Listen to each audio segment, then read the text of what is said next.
विशेष काय झालं माहिती आहे का, आमच्या इकडचा एक 15 वर्षाचा यंग मुलगा, तो 10वी-11वीला शिकत असताना त्याला एक 2-3 दिवसापासून ताप येत होता.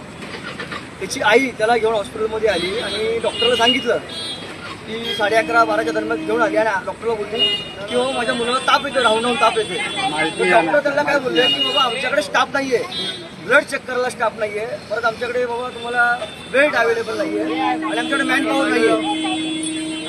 तर ती आई बिचारी त्या पोराला घेऊन 2 गोळ्या दिल्या, काय ते त्याला गॅस झाला म्हणून त्या गोळ्या दिल्या, बिचारी घेऊन गेली, जेवायला दिला आणि त्या गोळ्या खाल्ल्या त्यांना रक्ताच्या उलट्या आल्या. आणि जेव्हा पेशंट इथं घेऊन आलो तेव्हा डॉक्टरने पेशंटला डायरेक्ट सांगितलं की पेशंट हा मृत्यू झाला म्हणून.